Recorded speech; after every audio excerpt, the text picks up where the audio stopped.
ஒவ்வொரு சிறப்பும் ஒரு அடையாளம், ஒரு சைகை. விடுதலையை நோக்கிய ஒரு சைகை. இயற்கைக்கு எதிரான ஒரு கலகம். எல்லாரும் ஒரே மாதிரி இருக்கணும்னா ஒருத்தர் மட்டும் எப்படி வித்தியாசமா இருக்க முடியும்? அப்படி வித்தியாசமா இருக்கிறவங்க அவரை நீங்க கடவுளா நம்பணும்னு அவசியம் இல்ல. ஆனா கடவுளோட ஒரு பிரதிநிதியாவது நினைச்சுக்கோங்க. நான் சொல்றது புரியுதுங்களா? உலகத்துல எல்லாரும் ஒரே மாதிரி இருக்கணும் இல்லையா? ஏன்னா இயற்கை எல்லாத்தையும் ஒரே மாதிரி தான் உருவாக்கும். எலிகள் எல்லாம் ஒரே மாதிரி, காகங்கள் எல்லாம் ஒரே மாதிரி, சிங்கங்கள் எல்லாம் ஒரே மாதிரி. அப்போ ஒண்ணு மட்டும் எப்படி வித்தியாசமா இருக்க முடியும்? அந்த வித்தியாசம், அந்த சிறப்பு ஒரு அதிசயமான விஷயம். ஸ்ரீ கிருஷ்ணர் சொல்றாரு, இதை பயன்படுத்திக்கோங்க. ஏதாவது வித்தியாசமா தெரிஞ்சா நீங்க அதை தெய்வீக சக்தியோட பிரதிநிதியா பார்க்கணும். நீங்க கேட்பீங்க, எல்லாம் ஒரே மாதிரி இருக்கும்போது இது மட்டும் எப்படி வித்தியாசமா ஆச்சு? கண்டிப்பா அங்க ஒரு மாயாஜாலம் நடந்திருக்கணும். அதனால தான் அவர் சொல்றாரு, எதெல்லாம் மற்றதை விட ரொம்ப வித்தியாசமா இருக்கோ அதையெல்லாம் நீங்க கிருஷ்ணரா பாருங்க. ரொம்ப வித்தியாசமானதை நீங்க கிருஷ்ணரா நினைச்சுக்கோங்க. வேற என்ன வழி இருக்கு? அதனால தான் மலைகள்ல ரொம்ப உயரமான மலை வழிபடக்கூடியதா மாறிச்சு. போர் வீரர்கள்ல யாரு ரொம்ப சக்திசாலியாவும் வெற்றியாளனாவும் இருக்கிறாங்களோ அவங்க தனிச்சு தெரியறாங்க. மற்றதெல்லாம் ஒரு பக்கம்.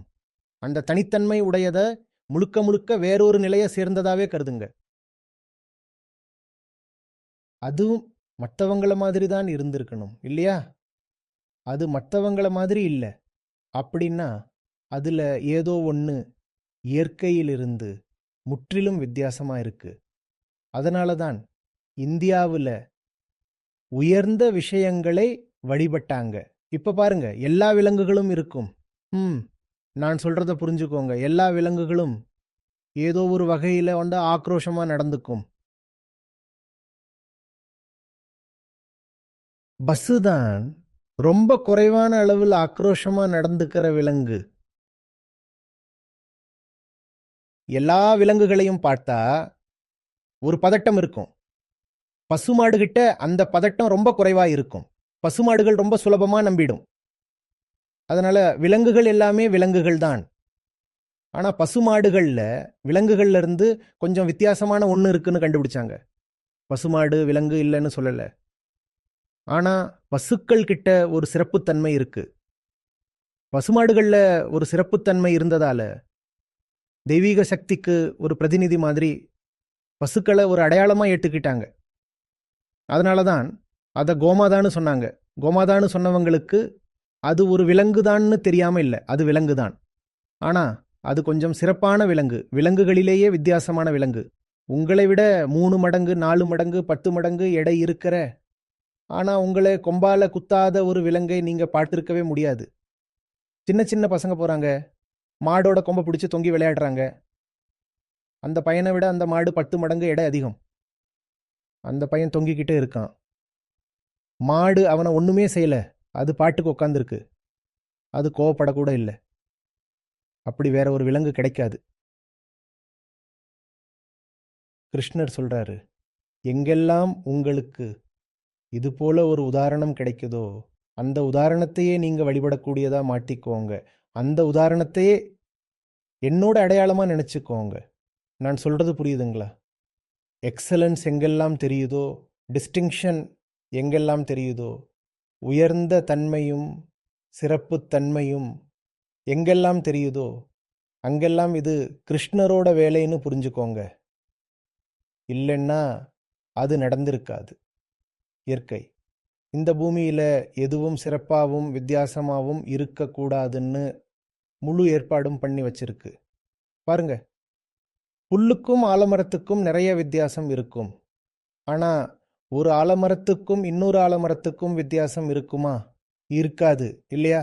இயற்கை எல்லாமே ஒரே மாதிரி இருக்கணும்னு முழு ஏற்பாடும் பண்ணி வச்சிருக்கு.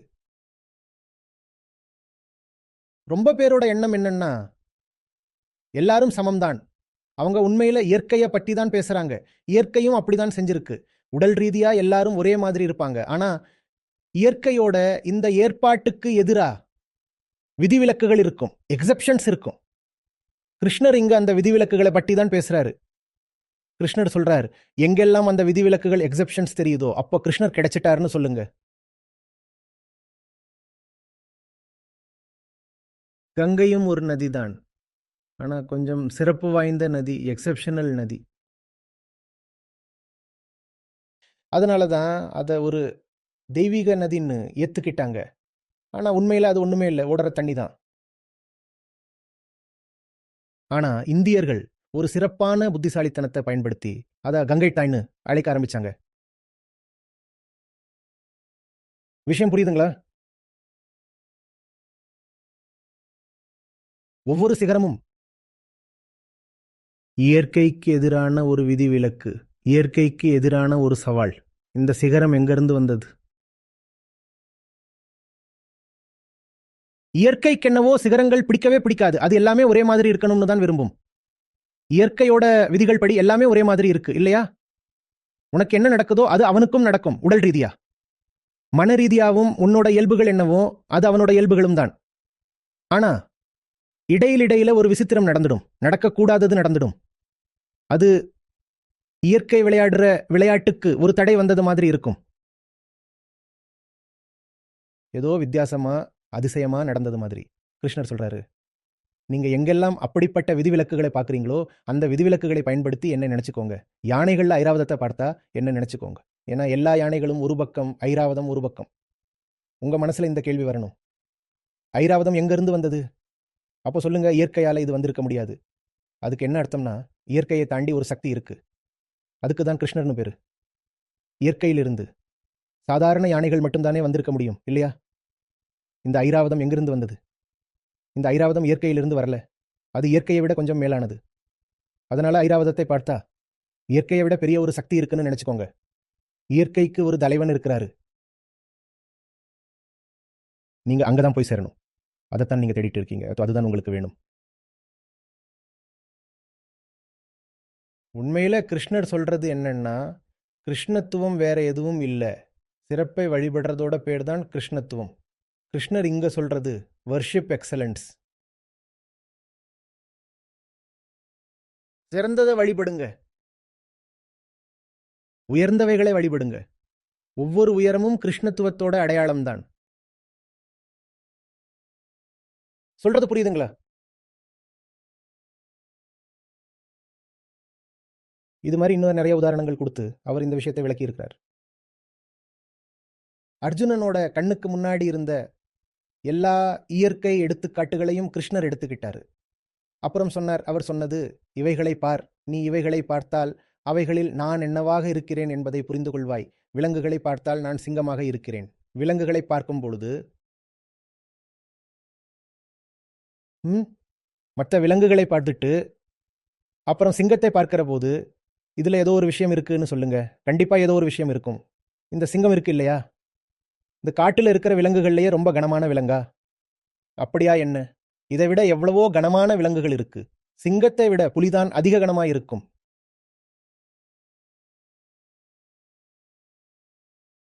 சிங்கம் எல்லாத்தையும் விட ரொம்ப வேகமா ஓடுற விலங்கா? ரொம்ப வேகமா ஓடுமா? இல்லையே. சிங்கத்தை விட சிறுத்தை தான் அதிவேகமா ஓடும். சிங்கத்தால பறக்க முடியுமா? நீந்த முடியுமா என்ன? அது மரத்துல ஏறுமா? மரத்துல கூட ஏறாது. புலி ஏறும், சிறுத்தை ஏறும். சிங்கம் மரத்துல ஏறுறத பார்த்திருக்க மாட்டீங்க. இருந்தாலும் சிங்கம் ஏன் காட்டோட ராஜான்னு அழைக்கப்படுது? ஏதோ ஒரு விஷயம் இருக்கு. அந்த விஷயத்தோட பேரு தான் கிருஷ்ணத்துவம்.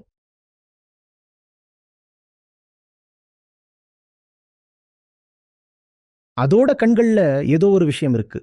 அதோட பார்வையிலையும் ஏதோ ஒரு விஷயம் இருக்கு. அது ரொம்ப வேகமா ஓடாது, ரொம்ப சக்தி வாய்ந்ததும் இல்ல. ஆனா வெற்றி பெறுறது அதுதான். ராஜாவும் அதுதான். ஏதோ ஒரு விஷயம் இருக்கு. நடக்கவே கூடாத ஒரு விஷயம் ரொம்ப சிறப்பா நடந்துட்டு இருந்தா அது மனிதர்களோட வேலை இல்லைன்னு சொல்லுங்க. அது இயற்கையோட வேலையும் இல்லை, அது கிருஷ்ணரோட வேலை. கிருஷ்ணர் சொல்றாரு, இப்படிப்பட்ட சந்தர்ப்பங்களை நீங்க பயன்படுத்திக்கோங்க. எங்காவது ஒரு சிறப்புத்தன்மை தெரிஞ்சா உடனே கைகளை கூப்பி தலை வணங்குங்க. உங்க இருப்புக்கான ஆதாரம் எனக்கு கிடைச்சிடுச்சுன்னு சொல்லுங்க. இப்போ என் கண்ணு முன்னாடி இருக்கிற இதுதான் நீங்க இருக்கிறதற்கான ஆதாரம். நீங்க இல்லனா இந்த சிறப்புத்தன்மை இருந்திருக்காது. நீங்க இல்லனா உலகத்துல எக்ஸலன்ஸ் எங்கிருந்து வந்திருக்கும்? எங்கிருந்து வந்திருக்கும்? அதுக்கு என்ன அர்த்தம்னா, எந்தெந்த மக்களோட வாழ்க்கையில எந்த ஒரு சிறப்புத்தன்மையும் உயரமும் இல்லையோ அவங்களோட வாழ்க்கையில கிருஷ்ணர் எங்கேயுமே இல்ல. அவங்க வாழ்க்கையில இயற்கை, உடல், தேகம், மலம், சிறுநீர் இதெல்லாம் மட்டும்தான் இருக்கு. இதெல்லாம் மட்டும்தான் இருக்கு. உங்களை நீங்களே கேள்வி கேட்டுக்கங்க. வாழ்க்கையில ஏதாவது ஒரு துறையில நீங்க சிறந்தவரா, தனித்துவமானவரா, எக்ஸலண்டா இருக்கீங்களா? அப்படி இல்லைன்னா நீங்க கிருஷ்ணர்கிட்ட இருந்து ரொம்ப தூரத்துல இருக்கீங்க. யானை, கழுதை, நாய், குதிரை இதோட பட்டியல்ல தான் நீங்களும் வரீங்க. அது எங்க இருக்கு? எக்ஸலன்ஸ் எங்க இருக்கு? எந்த விஷயத்துல நீங்க மலையரசன் இமயம் மாதிரி இருக்கீங்க? சொல்லுங்க. குப்பை கூளம் கூட குவிஞ்சு உயரமா இருக்கும். உங்க வாழ்க்கையில இருக்கிற மொத்த உயரம் அவ்வளவுதான். குப்பை குவியலுக்கு என்ன உயரம் இருக்கோ அவ்வளவுதான். நீங்க எனக்கு இது தெரியும், அது தெரியும், இதுல நான் வல்லவரா இருக்கேன், அதுல நிபுணரா இருக்கேன்னு சொல்றீங்க. ஆனா அந்த எல்லா உயரங்களும் குப்பை மேடுகளுக்கு சமம்தான்.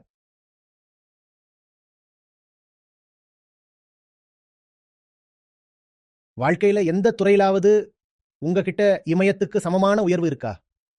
அப்படி இல்லைன்னா உங்க வாழ்க்கை குப்பையை விட எப்படி சிறந்ததா இருக்கும்? அதுல ரொம்ப வெட்கக்கேடான விஷயம் என்னன்னா, நம்மள நிறைய பேர் அந்த குப்பையை தான் பாதுகாக்க விரும்புறோம். அந்த குப்பையிலிருந்து மேல வர உயரங்களை அடைய ஒரு வாய்ப்பு கிடைச்சா நாம தடுமாறி பின்வாங்கிடுறோம். நம்ம வயிறு கலங்கிடுது.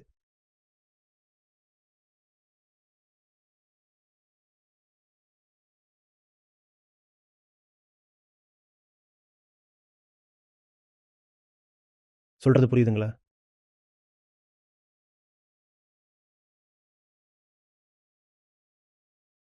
புத்தகங்களை படிச்சதுனாலையும் திரும்ப திரும்ப நான் ஒரு கிருஷ்ண பக்தன் இல்லைன்னா நான் ஒரு ஆன்மீகவாதின்னு சொல்றதுனாலையும் நீங்க ஒன்றும் பெரிய ஆன்மீகவாதி ஆக மாட்டீங்க. உங்க வாழ்க்கையில ஆன்மீகம் இருந்தா ஒரு சிறப்புத்தன்மை கண்டிப்பா தெரியும்.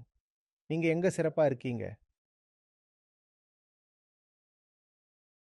கபீர் ஐயா தனிச்சிறப்பானவராக இருந்தாரு. குருநானக் ஐயா தனிச்சிறப்பானவராக இருந்தாரு. அதனால தான் அவங்களோட இலக்கியம் இன்னைக்கு வரைக்கும் வாசிக்கப்படுது. அவங்க ரொம்ப சிறந்த இலக்கியவாதியா இருந்தாங்க. அவங்க பக்தர்களா இருந்ததால அவங்களோட பக்தி அவங்களோட இலக்கியத்தோட தரத்துல தெரியும். தெரியுமா இல்லையா? அவங்களோட இலக்கியம் இன்னைக்கும் வாசிக்கப்படுது. நீங்க ஒரு பெரிய பக்தர்னு நீங்களும் சொல்றீங்க. ஆனா உங்களோட இலக்கியம் சுத்தமா ஒண்ணுக்கும் பிரயோஜனம் இல்லாதது. நீங்க ஏதாவது எழுதுனீங்கன்னா அதை 4 பேர் கூட படிக்க மாட்டாங்க. உண்மையில உங்ககிட்ட கிருஷ்ணத்துவம் இருந்திருந்தா நீங்க உலகத்தையே கைப்பற்றி இருந்திருப்பீங்க. உலகத்துல உங்களுக்கு எந்த மதிப்பும் இல்ல. உங்களுக்கு எந்த வேலையும் செய்ய தெரியாது. ஆனா நீங்க ஒரு ஆன்மீகவாதின்னு சொல்லிக்கிறீங்க. பொய்யர்களே, உங்களை நீங்களே ஏமாட்டிக்கிறீங்க. முழுமையான பலத்தோட செய்யற மாதிரி ஒரு வேலை கூட உங்ககிட்ட இல்ல. காட்டுல சிங்கம் மாதிரி இருக்கிற ஒரு சிறந்த வேலையும் இல்ல. யானைகள்ல ஐராவதம் மாதிரி, குதிரைகள்ல உச்சை சிரவஸ் மாதிரி இருக்கிற ஒரு சிறந்த வேலையும் இல்ல. ஆனா நான் ஆன்மீகவாதின்னு சொல்லிக்கிறீங்க. உட்கார்ந்துட்டு ஆன்மீக புத்தகங்களை படிச்சுக்கிட்டு இருக்கீங்க. ஆனா உங்களுக்கு ஒண்ணுமே செய்ய தெரியாது.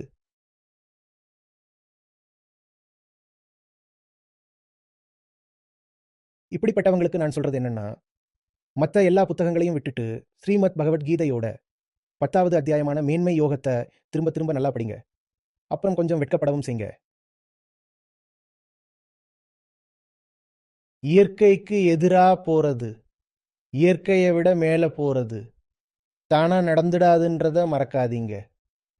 அதுக்கு கடின உழைப்பு தேவை. நீங்க எந்த துறையிலையும் உங்க திறமைய வளர்த்துக்க முடியலன்னா, எந்த துறையிலையும் சிகரங்களை அடைய முடியலன்னா, அதுக்கு காரணம் உங்களோட விதி இல்ல. அதுக்கு காரணம் நீங்க ஆற்றலின்மையையும் சோம்பேறித்தனத்தையும் பொய்மையையும் விரும்புறதுதான். நான் என்ன செய்யட்டும், என்னோட கடந்த காலம் இப்படி அப்படின்னு சாக்கு சொல்லாதீங்க. தேவையில்லாத விஷயம்.